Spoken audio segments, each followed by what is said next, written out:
आज के इस वीडियो में हम लोग 68 बीपीएससी मेंस की तैयारी का डे 7 देखेंगे, जिसमें हम लोग संथाल विद्रोह देखेंगे। बीपीएससी के सिलेबस के अकॉर्डिंग हमें बिहार में हुए दो प्रमुख जनजातीय विद्रोह के बारे में देखना है, जिसमें से एक है संथाल विद्रोह जो कि 1855 से 56 ईस्वी के मध्य हुआ, और दूसरा है मुंडा विद्रोह जो कि 1895 से 1900 ईस्वी के मध्य हुआ। आज की वीडियो में हम लोग संथाल विद्रोह देखेंगे, जिसमें सबसे पहले बीपीएससी द्वारा विगत वर्ष में पूछे गए प्रश्नों को देखेंगे। पहला, संथाल विद्रोह भारत में ब्रिटिश औपनिवेशिक शासन के विरुद्ध प्रथम तीव्र प्रतिक्रिया थी, व्याख्या कीजिए। दूसरा, संथाल विद्रोह भारत में ब्रिटिश उपनिवेशवाद के विरुद्ध सशस्त्र जन प्रतिरोध का एक आदर्श प्रस्तुत करता है, स्पष्ट कीजिए। तीसरा, बिहार में संथाल विद्रोह के कारण एवं परिणामों की विवेचना कीजिए। चौथा, संथाल विद्रोह के कारणों व परिणामों का आलोचनात्मक परीक्षण कीजिए। पांचवा, संथाल विद्रोह के मुख्य कारणों का विवरण दीजिए, उनके क्या प्रभाव हुए। छठा, बिहार में संथाल विद्रोह के कारणों एवं परिणामों का मूल्यांकन कीजिए। सातवां, संथाल विद्रोह के क्या कारण थे, उसकी गति और उसके परिणाम क्या थे। आठवां, संथाल विद्रोह पे संक्षिप्त टिप्पणी करें। अब हम उन टॉपिक्स को देख लेते हैं जो संथाल विद्रोह में हमें पढ़ने हैं। पहला, परिचय। दूसरा, विद्रोह के उद्देश्य। तीसरा, विद्रोह के कारण। विद्रोह का विस्तार। विद्रोह की प्रकृति। विद्रोह का परिणाम और लास्ट में निष्कर्ष। संथाल विद्रोह का परिचय। वर्तमान बिहार का भागलपुर, पश्चिम बंगाल का मुर्शिदाबाद तथा झारखंड का संथाल परगना क्षेत्र, जो दामन कोह नाम से जाना जाता था, 1855-56 में सिद्धू एवं कान्हू के नेतृत्व में ब्रिटिश औपनिवेशिक शासन तथा बाहरी लोगों के विरुद्ध एक सशक्त विद्रोह हुआ, जिसे संथाल विद्रोह या जनजातीय विद्रोह की संज्ञा दी गई, जो प्रभाव और विस्तार में अन्य जनजातीय विद्रोह की अपेक्षा अत्यंत सशक्त और सुदृढ़ था, लेकिन ब्रिटिश प्रशासन के पाशविक और अमानवीय कार्यवाही के बाद यह विद्रोह असफल हो गया। संथाल विद्रोह के उद्देश्य। संथाल विद्रोह के निम्नलिखित उद्देश्य थे। पहला, ब्रिटिश औपनिवेशिक शासन की शोषणकारी नीतियों से मुक्ति प्राप्त करना। दूसरा, बाहरी लोगों जैसे जमींदार, अनुपस्थित जमींदार, सूदखोर, महाजन, व्यापारिक वर्ग, ठेकेदार जैसे शोषक वर्गों से मुक्ति प्राप्त करना। तीसरा, ब्रिटिश स्वराज्य को समाप्त कर संथालों की अपनी धर्म और न्याय का शासन स्थापित करना। चौथा, परंपरागत एवं सामूहिक कृषि व्यवस्था को वापस करना। संथाल विद्रोह के कारण। संथाल विद्रोह ब्रिटिश औपनिवेशिक शासन तथा स्थानीय शोषक वर्गों के विरुद्ध उत्पन्न एक तीव्र विद्रोह था, जिसके गर्भ में आर्थिक, सामाजिक और राजनीतिक कारण पल रहे थे, जिन्हें हम निम्नलिखित रूपों में देख सकते हैं। पहला, राजनीतिक कारण। संथालों की एक राजनीतिक व्यवस्था थी जो ग्राम पंचायत के रूप में जानी जाती थी, जिसमें प्रशासन और न्याय का कार्य गांव के सबसे वृद्ध व्यक्ति के द्वारा किया जाता था, जिसे पुलिस अधिकारों से लैस किया जाता था, लेकिन ब्रिटिश औपनिवेशिक नीतियों ने इनके सारे अधिकारों को समाप्त कर दिया। दूसरा, सामाजिक कारण। संथालों के मध्य सामाजिक व्यवस्था को सुदृढ़ता प्रदान करने के लिए मांझी व्यवस्था को अपनाया गया था, जिसे प्रशासन, न्याय के साथ साथ लगान वसूली का भी अधिकार था। ब्रिटिश शासन ने इनके सारे अधिकारों को छीन लिया। तीसरा, धार्मिक कारण। 1813 ईस्वी के बाद ईसाई मिशनरियों के रूप में संथाल परगना के क्षेत्रों में ईसाई धर्म प्रचारकों का प्रवेश हुआ, जिसने प्रलोभन और बलपूर्वक संथालों का धर्म परिवर्तन करवाया। परिणाम स्वरूप संथालों की धार्मिक भावनाओं को गहरी चोट पहुंची और वह विद्रोह के लिए उठ खड़े हुए। चौथा, आर्थिक कारण। इसके अंतर्गत हम लोग कई कारणों को देख सकते हैं।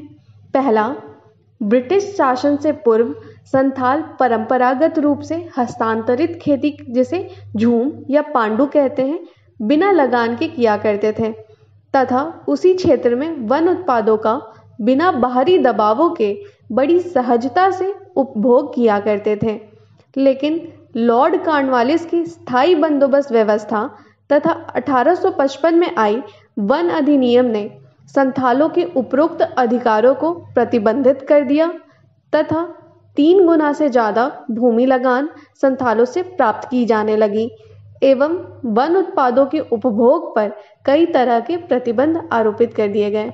अगर आपको वीडियो अच्छा लग रहा है तो वीडियो को लास्ट तक देखें और चैनल को सब्सक्राइब ज़रूर करें।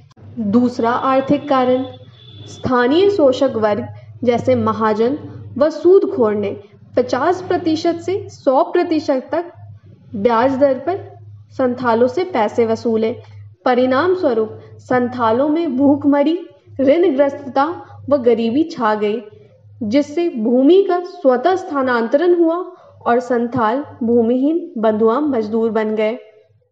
तीसरा आर्थिक कारण, भागलपुर से वर्धमान के मध्य बनने वाले रेलवे लाइन, जो ब्रिटिश औपनिवेशिक शासन का अंग था, जिसमें संथालों को बिना मजदूरी की बिगाड़ी ली गई, जो विद्रोह का कारण बना।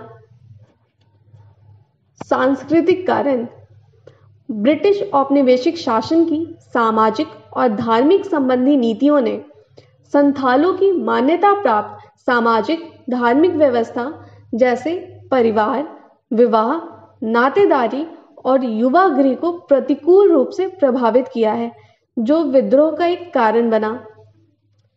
पर्यावरणीय कारण, ब्रिटिश औपनिवेशिक शासन ने वन संबंधी नियमों ने संथालों के वनों को वनोत्पादों के उपभोग पर कई प्रकार के प्रतिबंध आरोपित किए।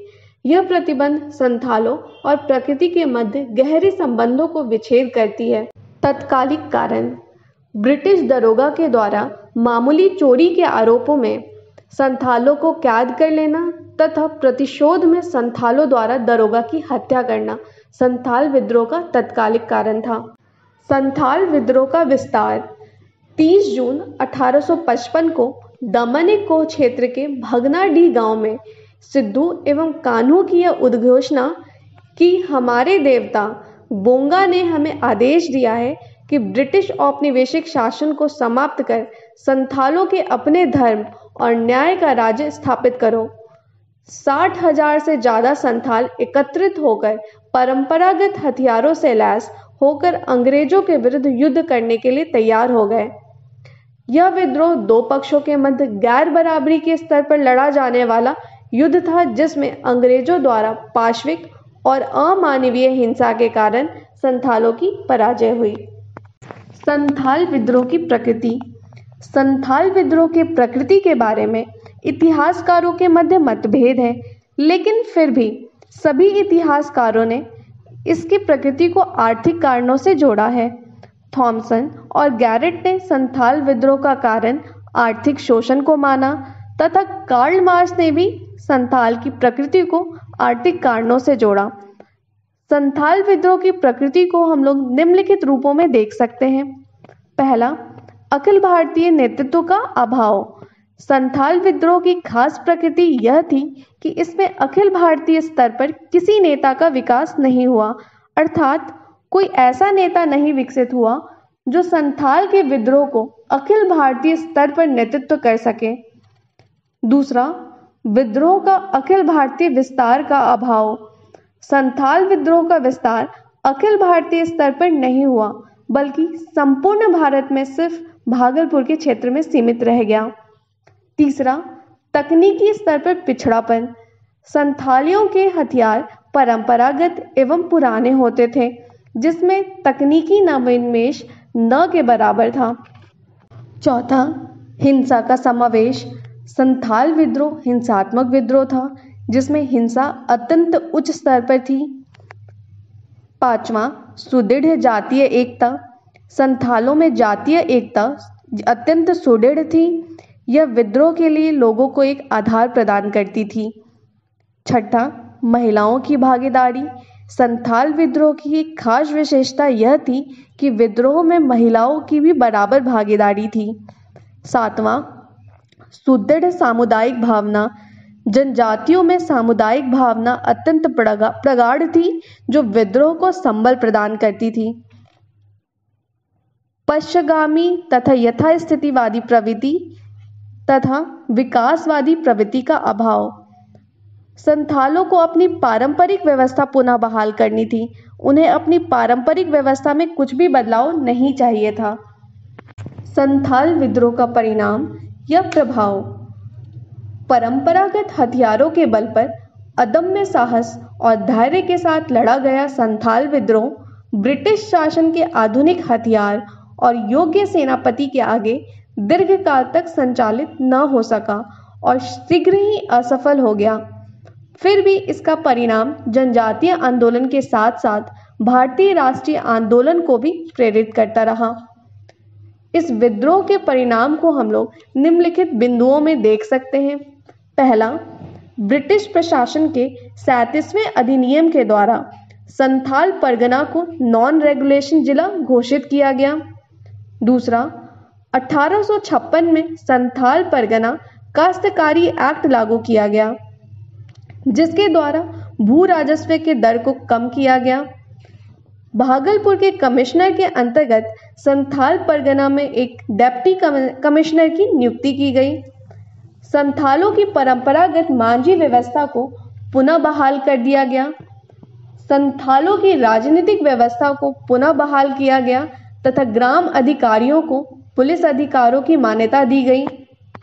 संथालों की परंपरागत हस्तांतरण खेती की व्यवस्था, जो झूम या पांडु के नाम से जानी जाती थी, पुनः मान्यता प्रदान कर दी गई। वन संबंधी नियमों में छूट दी गई, जिससे वे वन उत्पादों का उपभोग कर सके। इस विद्रोह ने जनजातियों में आत्मविश्वास, आत्मबल तथा आत्मनिर्भरता का संचार किया। संथालों की अदम्य साहस और शौर्य की प्रेरणा को बाद में राष्ट्रीय क्रांतिकारी आतंकवादियों ने भी ग्रहण किया। रविंद्रनाथ टैगोर ने भी संथालों की वीरता और शौर्य की भूरी भूरी प्रशंसा की है। प्रसिद्ध समाजवादी विचारधारक कार्ल मार्क्स तथा साहित्यकार चार्ल्स डिकेंस ने संथाल विद्रोह की व्याख्या की थी। भारतीय राष्ट्रीय आंदोलन को दशा व दिशा देने में इस आंदोलन की अहम भूमिका रही। 1857 के सिपाही विद्रोह ने भी इस विद्रोह से प्रेरणा प्राप्त की। निष्कर्ष, 1855 से 56 में संथाल परगना के क्षेत्र में ब्रिटिश औपनिवेशिक शासन के विरुद्ध उठ खड़ा हुआ संथाल विद्रोह इतना सशक्त और प्रभावकारी था कि जिसकी गूंज पश्चिम जगत के साहित्यकारों तक पहुंची।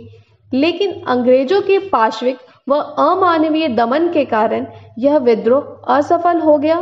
फिर भी राष्ट्रीय आंदोलन को दशा और दिशा देने में सराहनीय योगदान दिया। अगले वीडियो में हम लोग मुंडा विद्रोह देखेंगे। इस वीडियो में अगर आपको कहीं कोई डाउट हो तो आप कमेंट कर सकते हैं, मैं उसका जवाब ज़रूर दूंगी। अगले वीडियो के नोटिफिकेशन के लिए मेरे चैनल को सब्सक्राइब करें और वीडियो अच्छा लगे तो वीडियो को लाइक ज़रूर करें। धन्यवाद।